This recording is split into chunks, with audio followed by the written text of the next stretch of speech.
Good afternoon and welcome to today's virtual plant clinic. This is our last plant clinic of the fall season. After this, we're going to be taking a break, switching to some holiday classes. So we'll be bringing the schedule to you on that in a few weeks, but we are glad to have you all today. David is going to be covering conifers. If you are on Facebook Live, we'll be checking the comments during the class, so please feel free to write any questions you have there. If you are on our Zoom program, then you can type any questions you have into the Q&A box, and we'll be monitoring that as well. So I know we've got a lot of content to cover, so David, I'm going to go ahead and let you get started. Thank you for joining us as always. Thank you, and thank you everybody for joining me today. As Sally mentioned, we're going to talk about conifers today. I was trying to figure out what do I want to present, and it kind of occurs to me, well, conifers, it's an interesting group of plants, very valuable in our landscape. Also, it's that time of year, you know, as the leaves start shedding, we're looking around our garden, we might be looking for ways that we can incorporate evergreens into the landscape. And it also connects with a lot of the holiday, the Christmas season coming up, as most of the Christmas trees we use come from this exciting group of plants. So it seems like just the ideal topic to present today. So I've just got, as always, I've got a little bit of some pictures and some video and things like that going. One thing that's a little different today, I am going to have a quiz. So try to have a pencil and paper handy. We're going to do that at the end of the presentation. So I'm just kind of alerting you to that. One, to stay awake and pay attention. And the other is to have a pen and a piece of paper handy for when we get to the quiz. As always, I've got plenty of time built in here for question and answer, and just again, sharing and exchanging ideas and experience. So I hope that you will we'll take breaks along the way, and I hope that you will be sending those questions and comments into Sally, and we will all get an opportunity to learn from each other. So with that, I'm kind of going to talk about conifers in general. I want to sort of define what they are, kind of what makes them different from the other plants, and also a bit about how we're going to care for them. So we're going to cover all that material today. Conifers, they're not as diverse as the rest of the plant kingdom. There's probably about 650 different species of conifers. So if we look on a global scale and say roughly, plus or minus several thousand, there's about 300,000 different plant species across the world. And of those, like I said, 650, 700, maybe 750, depending how you count them, species actually fall within this group of conifers. So they're not really big in terms of numbers. They're not that diverse of a community of plants. But one of the things I think is interesting with them is that they are the dominant species on the global scale. If you look at the forests and you look at the world as a whole, really the largest part of the landmass is covered with conifers, because these are the great northern forests that run around in the northern hemisphere, primarily covering throughout Canada, northern parts of the United States, parts of Asia. And so they are dominant in terms of just the sheer volume of plants that come up throughout the world. They also are interesting in that within this group of plants, you're comprising both the oldest, the tallest, and the largest, and the smallest of all trees exist within this community. So we hear about bristlecone pine as being kind of the oldest, and we're familiar with the giant sequoia as the largest. And so it's a really fascinating group of plants. And they originated long ago. Their history goes back about 300 million years. So when I talk about those numbers, it just makes my head spin. I can't really, I know people that are maybe 100 years old I've met in my lifetime, but when you start thinking about, plants that can live for thousands of years, and plants that have been on this planet for hundreds of millions of years, really just kind of makes your head spin. And it just feels like I want to kind of give a big thumbs up to this world of conifers for their persistence and the interesting role that they play within our plant kingdom. So I want to look at a little bit here. I'm going to start with some pictures just in terms of sort of defining of what actually is a conifer. And you'll know these plants when you see them. They're familiar to all of us. But in terms of just definitions, what makes a conifer is that essentially that they are plants that have naked seeds and reproduce by cones. That may not sound like a whole lot to you, but this is huge, of huge significance, because in the early days of plants, again, going back hundreds of millions of years, seeds did not have a coating. So if you look at think of a pine with this cone in here, the seeds exist inside that cone, and when the cone splays open, it releases those seeds down onto the ground. Think of like when you're making pesto and using pine nuts. So there's no outer coating to that, which means that that seed is vulnerable to predation by insects and wildlife. Also, it can easily dry out. So it's fairly perishable that's in there. It needs to find a place to get rooted in and get going right away, because it just doesn't have much of a chance otherwise, because something or somebody's going to eat it, or it's going to dry out and die. So that's one of the things we talk about defines them, is they have the naked seed. They reproduce in this cone. There's usually one type of cone, a little small cone that produces the pollen, and then there's a female cone here wherein the seed actually develops. And also most, but not all of these are evergreen and tend to have more of a needle type of a structure to it. So that's how we recognize conifers. When I talk about them, primarily they are within the pine family. And we can recognize a pine because their needles exist in a bundle, or what we call a fascicle. And in terms of identifying different pines, we might look at this and count, see there's 1, 2, 3, 4, 5 needles within each bundle. So this is one of the ways that we identify a white pine, for example. We also talk about some that may only have 2 needles or 3 needles in a bundle. So those are pines. Spruce, which is another very popular conifer that we use in our landscaping, because we love the blue spruce particularly, with that nice coloration that goes on in there. But you'll notice within a spruce, the needles occur individually. They don't occur in those bundles. So each individual needle is attached directly onto the twig. Spruce tend to have a pointy tip. If you look at this, they're a little bit prickly. Again, if you use this for a Christmas tree, like a blue spruce, you feel it. They kind of fight back. Plants like a Norway spruce, they're very popular as landscape plants because they go big and they grow tall. Also sometimes used as a Christmas tree that's in there. And one of the things that's a little bit interesting is on a spruce, the pine cones tend to hang down in that sort of downward fashion that's there. And another member of the pine family, again, these are all conifers, they're all in the pine family, but we talk about firs. Firs have a lot of the same qualities, same characteristics, but you'll notice that the needle is flattened, like we're seeing in the hemlock right here. So it's a flattened needle, it's not pointy, it does not occur in bundles and attached directly onto the twig there, and we can see the small cones. So that's pines, spruces, and firs. All of these adaptations are basically to reduce loss of water. So the leaves are needled so that they don't have as much surface area on them. They tend to be very a thick cuticle layer, kind of waxy.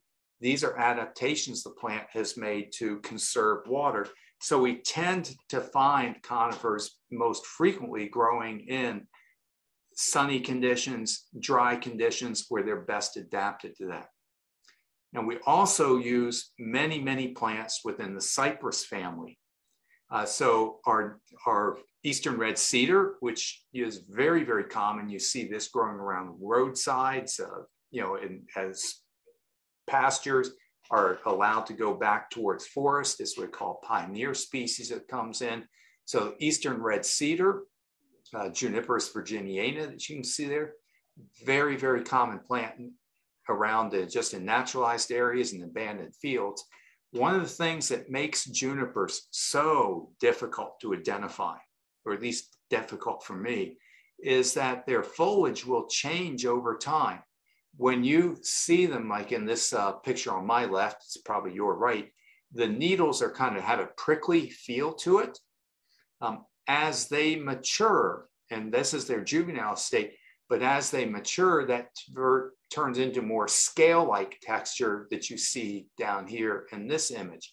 And on this plant, you can see I've got juvenile foliage right here, which is kind of that prickly, spiny feel, and then the mature foliage, which is more flattened out. And you'll even see here in the Leyland cypress where it's got a little bit of both. So there's a lot of variability that goes on within that specific needle texture in this family in the junipers. So they can be a real nightmare in terms of trying to identify. But again, these all fall within the cypress family, which again, they are conifers because they are cone-bearing plants, and they do have this needles and they do produce the naked seeds. One that I'm sure everybody's familiar with is the Arborvitae, again, in that same family plants, but I want you to see the variability of the leaves. And this way, it's kind of this flattened scale-like form that you can see in our Thuja occidentalis, or the white cedar, and over here in green giant, which is a hybrid between two different types of cypress. But again, they have that kind of flattened plate-like structure that's in there. So that's sort of an overview of some of the different, trying to get myself, what they offer. But I'm going to talk now a little bit about how that influences the actual care, how we go about managing it. And at this point, I'm going to switch screens and show you a little video that we put together. Here we go. Slowly getting a little better at the technology. Hi, I'm David Yost with Merrifield Garden Center. And did you realize that even evergreens shed their leaves? We expect to see this with many of our shade trees and flowering trees, but we're always surprised when we start to see the yellowing and shedding on pine trees. But this is a normal seasonal sequence. Each year, beginning around October and continuing into November, they will shed their older 3-year-old needles. They're on the interior of the plant. But they continue to hold on to their 1- and 2-year needles, so this plant, in fact, does remain evergreen throughout the year. And next spring, it will flush out with new growth and increase its density. This same pattern occurs with plants in the cypress family. So you can see in this Hinoki cypress, this interior yellowing and shedding, they will slough off of here.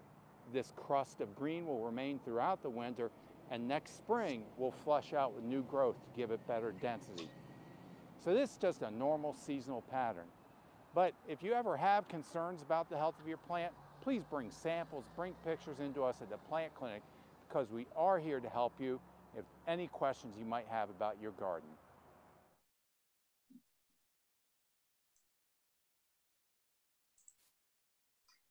Okay, so that's a little introduction about what conifers are. And really it's because of that interior shedding, which starts in October and it's going on right now, it goes on into November. We start getting a lot of calls, and customers are rightfully concerned when suddenly their evergreens are starting to turn yellow. And that's kind of what gave me the idea of, hey, this might be a neat little thing to talk about with everybody. Because when you've just purchased a plant and you're paying way more attention to it and checking on it all the time for watering and just seeing how it's doing, and then you dramatically start to see a plant you just spent $200-300 on and it starts yellowing, first thing you're going to do is call or visit the clinic. And that's good. That's what we want you to do. But again, that's kind of a normal process. So the other thing that I want to emphasize with you is there's a lot of questions that pertain to pruning. And pruning is a different thing altogether with conifers. With conifers, their growth takes place at the tips, just like we were showing in that video. The internal branchlets or the internal needles will shed, and then the new growth occurs out at the tips. They don't have that adventitious buds like a lot of our other plants. For example, if you're talking about a holly, you might realize that a holly has buds that go up and down the entire stem. So if I trim back on that plant, it has the ability to regenerate growth and flush back out. Conifers don't work that way. If I cut back into the old growth and I remove those tips off of the branch, it does not have a way to regenerate or fill back in. So a lot of times I'm trying to explain to people with conifers, if you prune heavily and you create a bald spot, that bald spot's there. It's not going to fill back in. Or a lot of times we see spruce trees where we raise up the lower branches, trim that lower skirt of branches off of it, which is fine. You can do that, but just understand you get one chance at this because those branches will not grow back if they're damaged or removed. So I have a couple pictures I wanted to show you, sort of illustrate this, give you an idea a little bit on how we manage them in terms of maintaining or caring for them in the garden. So this is a little dwarf cryptomeria. It only grows about 4 inches a year. And believe it or not, most people don't, but it's true because I have patience. I just planted a little one, kind of like this. It was probably only about a foot tall when I planted it. But of course, that was about 16, 15 years ago. And so this trucks along, growing 2-3 inches a year. The years go by. And next thing you know, this plant is overcoming, it's reaching over this little dry creek bed that I use as a path to get through my yard. So unfortunately, I don't have a before picture, but this plant was coming over top of this little gravel path. And so that was the impetus behind my saying, okay, I got to do some pruning. I got to get a little bit aggressive here because it's getting to where I can't really even move back and forth within the garden. It's outgrowing proportions in the bed. Things needs to be reduced back in size.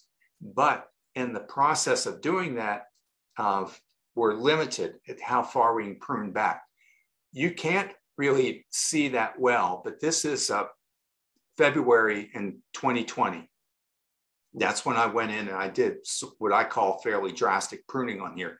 So that exposed this opening that's in here, or this bald spot that's in there. Now, I was careful in how I was doing it. I was pruning, but I was also trying to be sure that I did leave some green tips behind. So again, it doesn't show that well, but I'm leaving a few of these little tips behind with the intention of that filling back in. So that was February of 2020. You can see here, now this is at the end of the year, October, late October in 2020. That bald spot still exists within here, but it is gradually filling back in from here to here. And then I took this picture just earlier this week. So where are we now? That's from 20 to 21. So that is basically a full year later.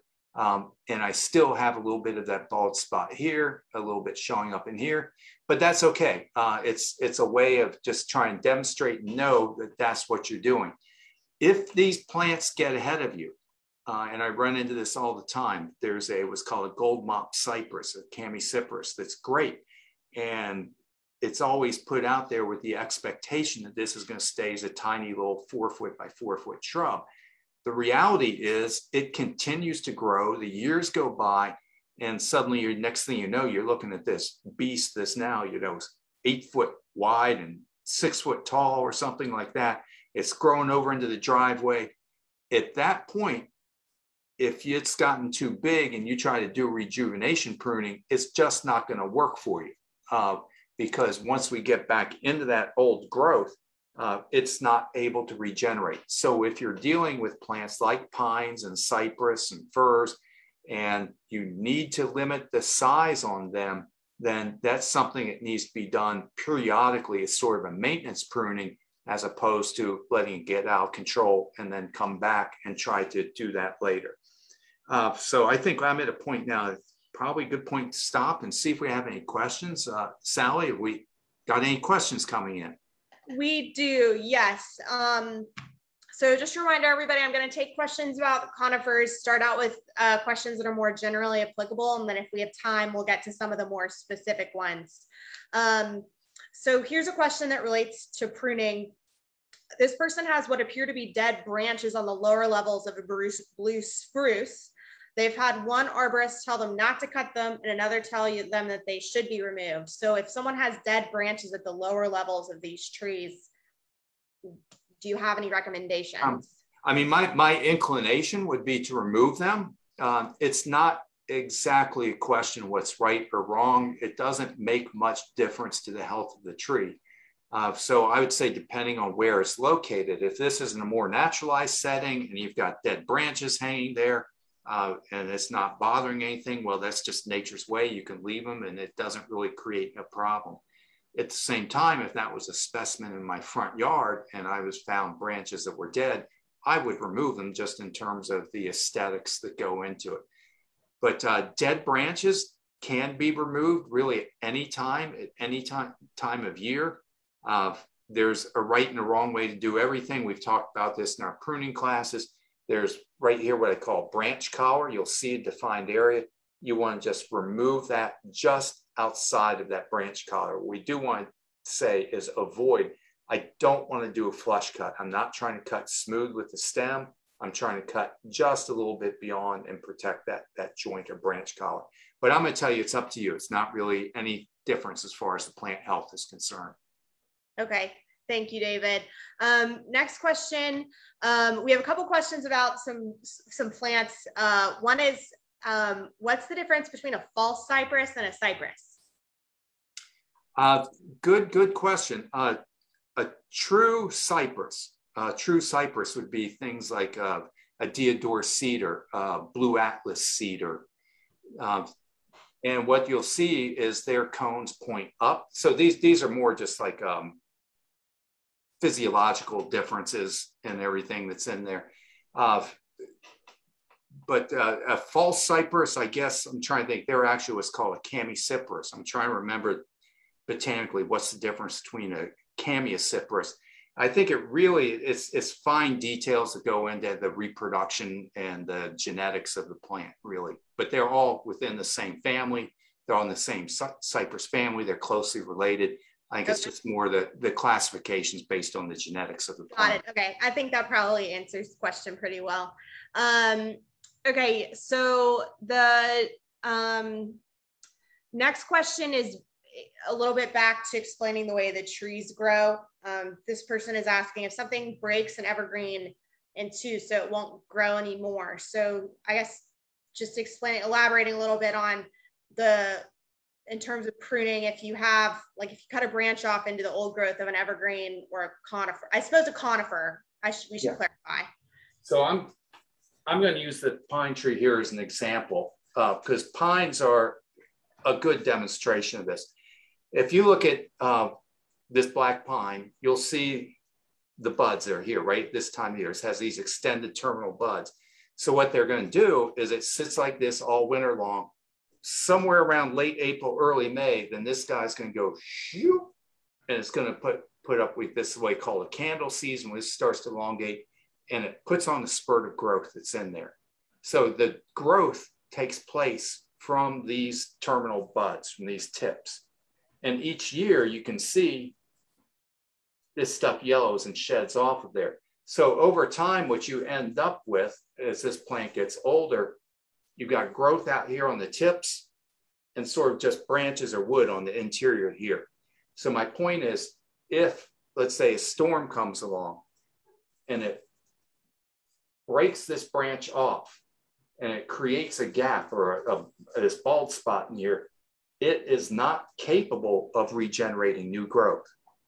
So that's what I'm saying. Our pruning's done out the tip. So pines, if you're going to shear pines, they go out in late spring, we call it candle season, when these start to elongate. And Christmas tree growers will do that. They'll do their pruning out here at the tip, but I can't go back into the old growth because then it's not able to regenerate. So that's true even on, that's what I was saying, like that cryptomeria that I showed. I can prune, but I have to leave a layer of green on there. If I prune all the way back into where it's just brown and there's no green tips, then it's not able to recover. Okay, thank you, David. I actually have a question for you. So we have a lot of questions coming in about pruning junipers or Hinoki cypress, specific plants. Would that be something where you'd recommend that people send you, maybe see, they can email us some pictures and you can discuss with them pruning on their specific plant? Or is that something where you can give some tips to the specific types of plants? Well, all this applies. We're talking about a Cypress or a pine or something like that, because this is obviously it's a little baby plant. It's just flush with green. But let's say it grows and it grows and it grows. And people ask me, if it's getting too tall, can I top it? Well, you can. I can say if I cut this off here, that doesn't kill the plant, but it changes it. This central leader, this nice straight leader that's going on, once that's gone, it's gone. It's not able to replace itself. Now it will grow a new leader at this point. This little thing will shoot out, but you kind of created a little bit of a crooked tree that's in there. So they do react differently to it. You are always, always welcome to bring pictures into the plant clinic to have us look at them, send stuff to Sally, and then it finds its way to me. Another thing I feel like I have to mention right now, because we're getting off on this pruning topic, the best time to do most of this is going to be sort of late winter or early spring. So I'm talking about sort of a March to early April time period, maybe even February. So we do address this when we have our pruning classes. You're always welcome to come see me anytime this winter, because this is really not something I want to do right now. So let's leave it at that. And let me just show you I'm kind of watching the clock here. Let me go back. I just want to talk about a couple other trees specifically, and then we'll take, I've only got a couple back and forth, and then we'll go back to the questions.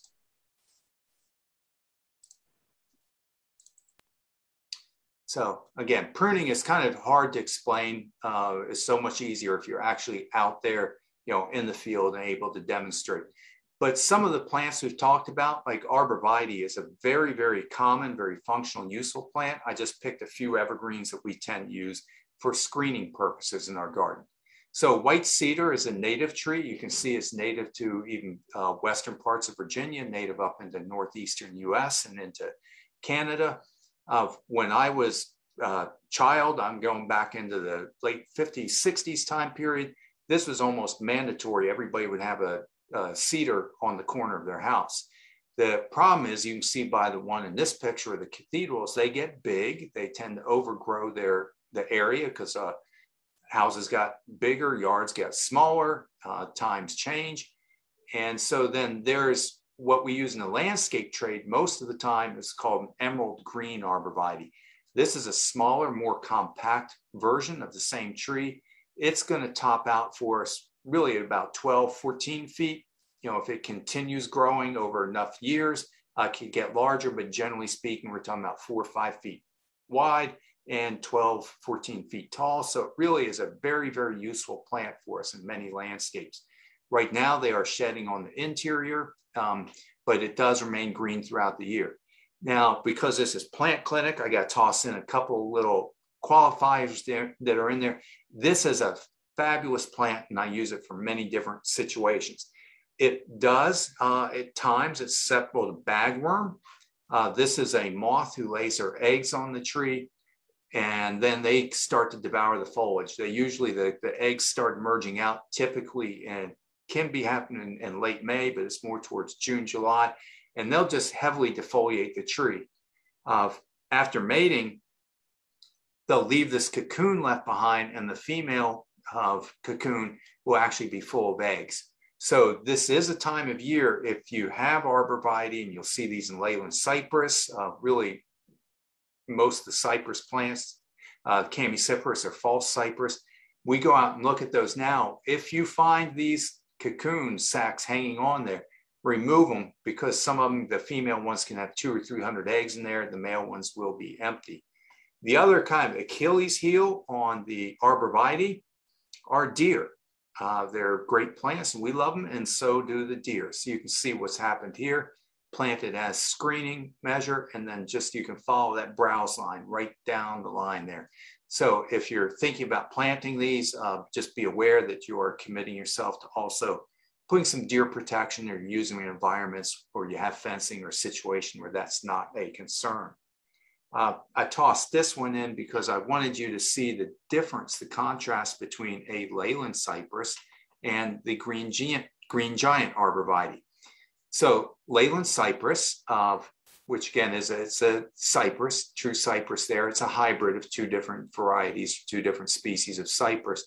This was, it's been around really since the 1800s, but it really became popular kind of in the 70s and 80s and maybe even into the 90s. This was the plant that we were using to create that screening and privacy between neighbors because they grow super fast.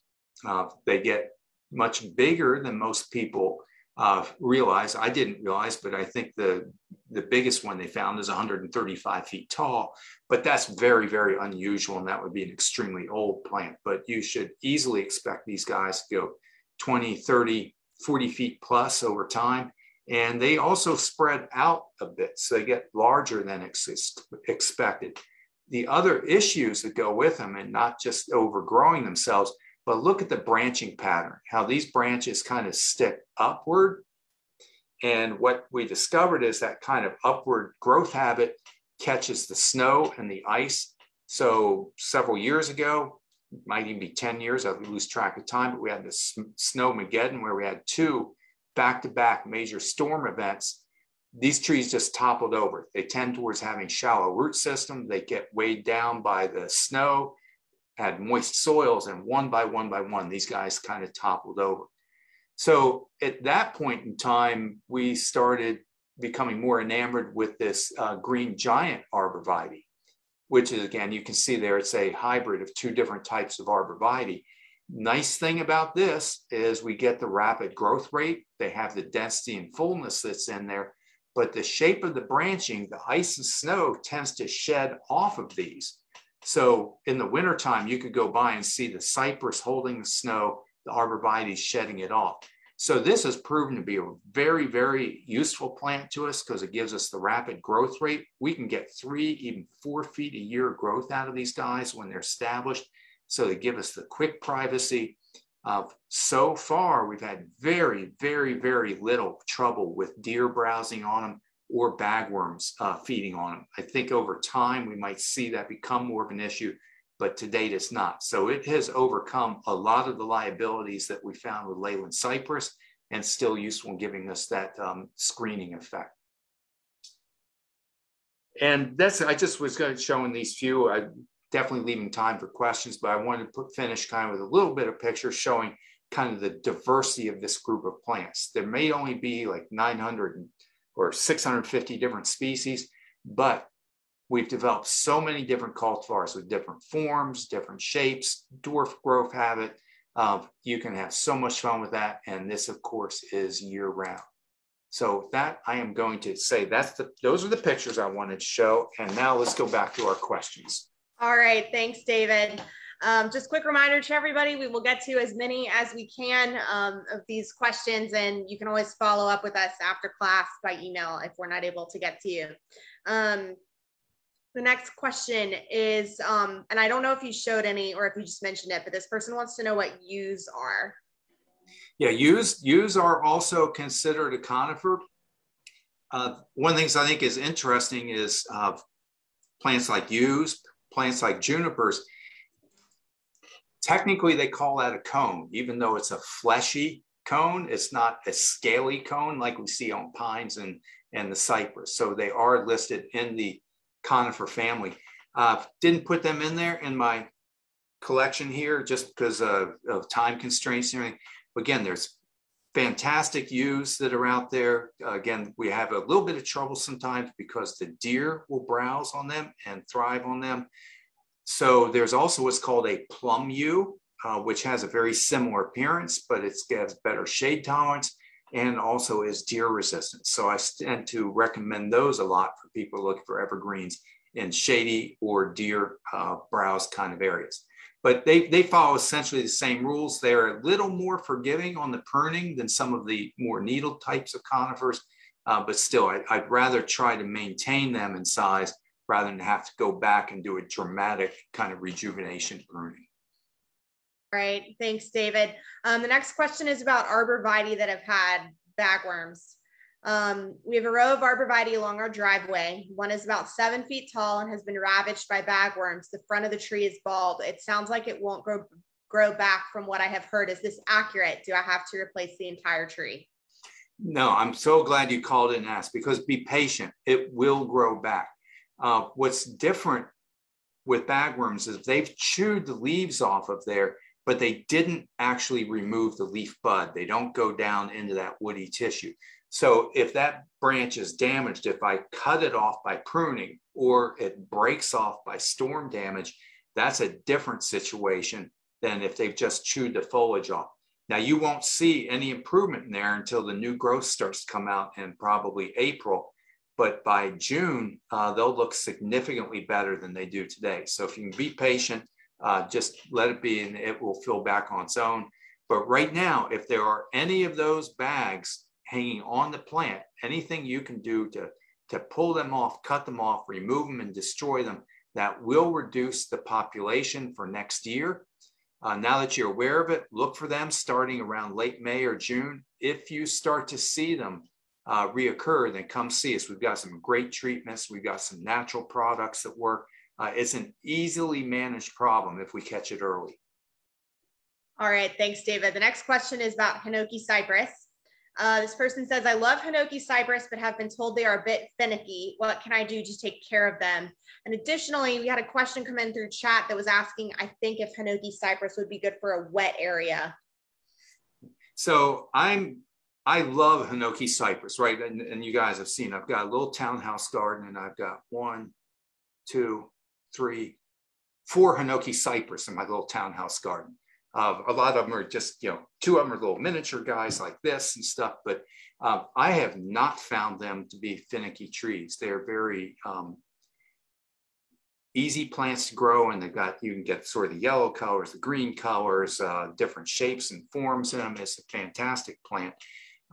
They will go from sort of an indirect light, almost, I don't want to use the word full shade, but like a light shade up to full sun. Where I have found, I think they do their very best is a little bit, when I say sheltered location, of where they maybe don't get the full intense midday sun. If they're out in that 2 p.m., 3 p.m. sun in a very hot, dry, exposed location, I think that puts a little bit of stress on them. They'll grow there, but I think they do better if they get just a little bit of shelter or buffer from the intense heat and drought. They want just a moderately drained, reasonable, good garden soil, well-drained soil. They're not going to tolerate necessarily wet conditions. So if that soil, if it's, water is puddling up there, that's going to be an extreme. But I would encourage you to try them. It's not a finicky plant. Just give it the basic care and attention, and they'll just do great for you. Thanks, David. Are there any pests other than bagworms that are common that people should look out for? You'll find things like scale and spider mites. That's something we really need to see at the clinic and put under the microscope. But that's less common, but that does occur. And again, there's easy management options for this. Again, something like that, of horticultural oil, we don't have to resort to pesticides. It's just a matter of identifying it and treating it. All right, thank you. Next question, are there any of these trees that are particularly good for our region or our area that you would recommend? Many of these, I'm trying to think off the top of my head, a lot of things like I looked at, like the Virginia cedar, the red cedar, of course, that's a native plant. I'm not sure here in Fairfax County if white pines are native. I know that they are a little bit further west of here. The Arborvitae, the white cedar, like I said, is a Virginia native. Again, I don't know if they're here, but there's many of them that do quite well in our environment. Let me kind of put a little different answer to that and say, blue spruce to me are a little bit marginal. Blue spruce do better in cooler environments. They get a little stressed out sometimes during the heat and drought kind of conditions that we face here, and they're a little fussy on drainage. So we tend to see problems with blue spruce.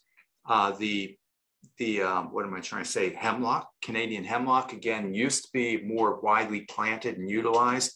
And at one point was indigenous even here in Virginia, but they've had problems. And again, with weather changing, climate changing, that's a plant that we've kind of backed off on quite a bit. But those are the two that I see most frequently at a clinic. And I will also say that pine trees really are not going to tolerate wet conditions. So while they're tough, sturdy, easy plants, they do well, you got to be a little sensitive to the drainage on those. But all the others, like I said, the Cypress, the Hinoki Cypress, they just do great around here. Great, thank you. Okay, I think you answered this, so I apologize, but I was answering other questions, so just want to make sure. Is there a time of year that it's best to trim the branches of conifers to maintain their tree health? Like, is fall a good time, or should you wait? I prefer to do my pruning, I'm going to say, just before the spring growing season starts. So that could be anywhere from late February to the very first part of April. So to me, like March is an ideal time period to do that. Now, if you want to go out and you want to cut some branches for holiday decorating, by all means, do that. I'm not trying to say that you can't do it. I just think the best time is that late winter, early spring.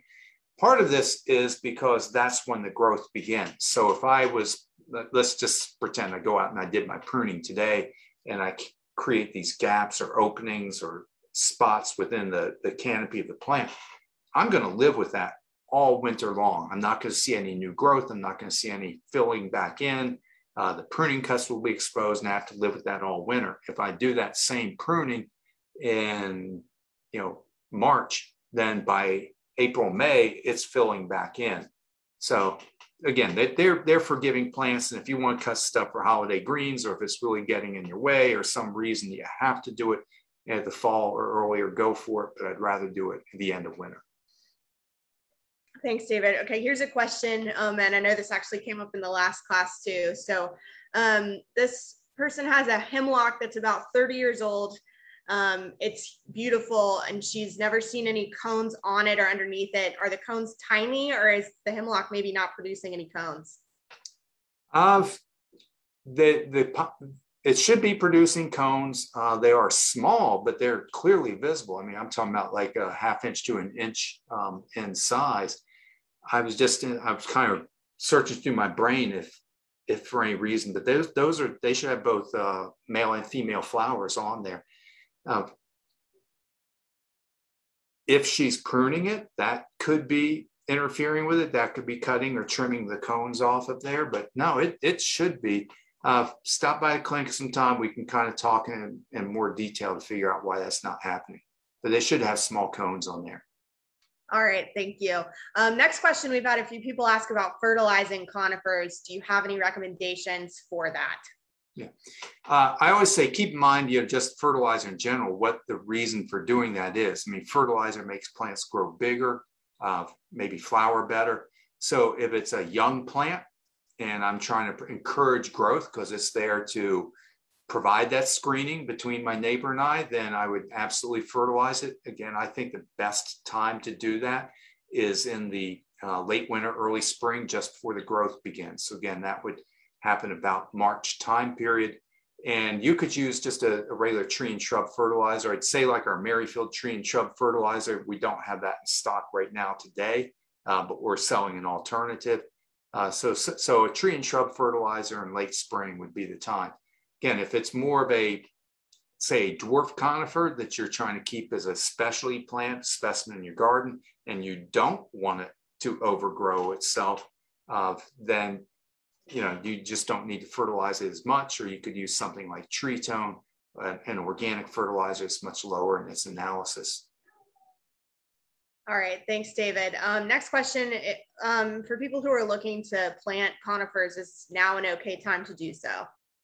Oh yeah. The thing that happens with most of these, like I said, the flattened needles, the fact that they're needles, they're got that waxy coating. These plants are pretty well adapted to withstanding cold, windy conditions. That's why the big conifer forests, most of them exist up, in the northern tier. The thing that you do need to watch out for is the watering. That's what I emphasize to everybody, because if they die, it's because they dried out. It's not because of the cold weather. So you can absolutely plant them now, monitor the water, just water them enough so that they don't go completely dry. So that might be a good soaking, like every 1 to 2 weeks right now. As we go into winter, and let's say it's December, January, February, in a typical year, we get rain, sleet, snow, and there's, generally speaking, adequate moisture for your plants throughout the wintertime. But you still need to check on them. I ask that you go out there and check on the plants at least once every 2 or 3 weeks, see how they're doing, because if we have an extended dry spell, and it can happen, it happens like once every 3 or 4 years, we'll actually have a dry spell in the winter, and it's been 4 weeks and there's no rain, no sleet, no snow. If we run into those kind of conditions, then you need to water them, and your water's shut off. You've taken your hoses up. So now I'm talking about filling up a watering can, going out there and doing it. So I'm absolutely saying, yes, go ahead and plant them now, but only if, and you got to have a plan in mind and a way to water them if it becomes necessary. But that's going to be the same if you plant them in spring. You still need to have a plan to keep them watered on new plants. Once they're established, they're really very easy. All right, thanks, David. It's 2:46, so I want to go ahead and turn it back over to you for your quiz. Make sure we have time for that. Absolutely. Hey, I just want to thank everybody for joining us. I've really enjoyed doing these virtual plant clinics. It's been a neat experience. I know that Sally and I have both enjoyed it.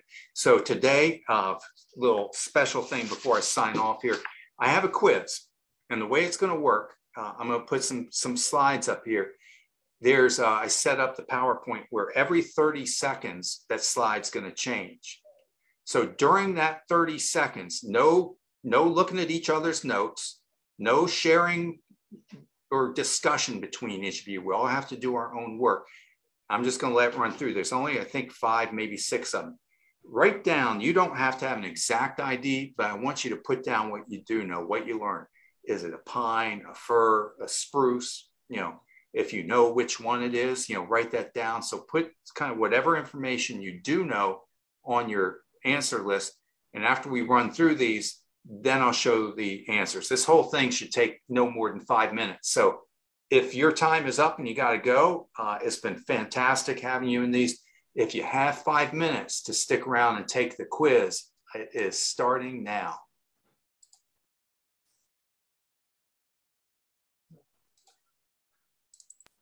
Oh man, I'm gonna have to see what I know.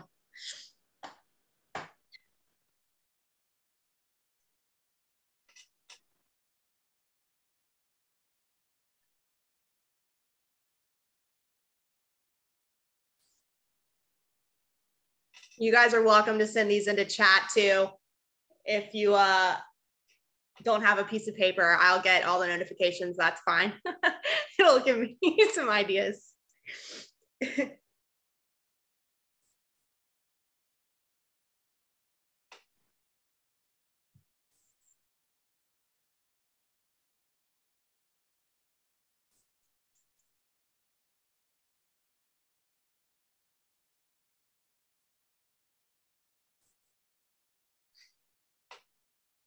I will say, just to be clear, these are all the same plant. So I'm just giving you an image of the plant, a close up, 2 details. So it's all one, that's just one plant.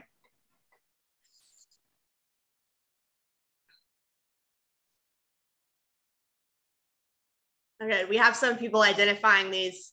That's great. I'm going to realize probably that as much knowledge of deciduous plants as I've picked up in perennials at the garden center, I maybe have not picked up that much knowledge of conifers. I tested this before going on the air and it worked, but now maybe not. So I'll just go ahead and advance. Yeah, you can override it in advance if you need to.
All right, everybody, that was it. Now I'll go quickly through the answers, see how you did. This was not one I just put. That's a juniper Virginia red cedar, just one of my prettiest tree pictures ever. So here we go, the answers. Number one, Virginia pine, Pinus virginiana. Sometimes I hate it, people call it scrub pine. This is a native species, and you can see the needles are in bundles. This we refer to as a two-needled pine, 2 needles in each bundle, and there is the cone that's on there. See here, again, this is spruce, same family, pine family. One of the things that's a little different with the Serbian spruce is it has this kind of pendulous branching. This is a nice landscape tree because it does kind of a little better than some of the others in our environment here. And it's more narrow in its upright and has a kind of pendulous shape. Again, you can see that needles are individual. If you can tell, they're pointy, and there are the needles hanging down, or the cones hanging down. This would be a fir, still in the pine family, conifer, needles, cones pointed upright. And this is used again as sometimes as a Christmas tree, but mostly as a landscape tree. One of the coolest things about this plant is if you rub the needles, it has kind of a nice citrusy type of a scent to it. So its fragrance, it's really valued for that. When I say fragrant though, that's again, when you rub it, or sometimes utilizing as a Christmas tree. And here's a cedar. You can see there, Cedrus atlantica. This is the blue atlas cedar, which is grown for its, has this kind of open shape to it. This is a very, very old tree that you're looking at in the image there. We rarely see them that size in most landscapes. So it tends to be used as a specimen plant to kind of show off its distinctive form. There are weeping ones that people use a lot to take advantage of the unique form as a specimen. Again, it does get a nice blue coloration to there, and you can see the cone. So needled, cone producing, definitely a conifer. And we've seen this one a couple times, but with a renewed interest in native plants, this red cedar is finding a home in landscapes. Commercially, what we do is we've started developing maybe some cultivars that have a little more consistency in their color. The juniper berry that many of us know, technically that is a cone. And when it matures, it will become dry, it will splinter open and drop those naked seeds from it. And again, if you remember, this is with the variable foliage where we have the juvenile foliage and then the mature foliage on there. And for those of you stuck around, here's our bonus edition. This is the cryptomeria I showed you in our pruning demonstration, or the picture of the pruning, the little tiny dwarf version that I have in my front yard townhouse. This is what they are capable of doing if we look at the straight species. So again, the needles, this is the pollen cone, that's the female cone, and that is that.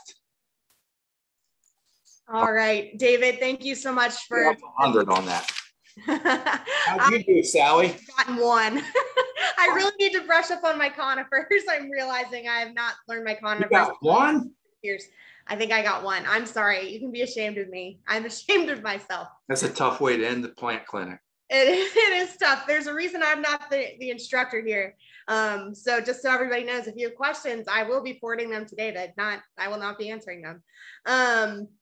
Thank you so much, David. Everybody, thank you for joining us today.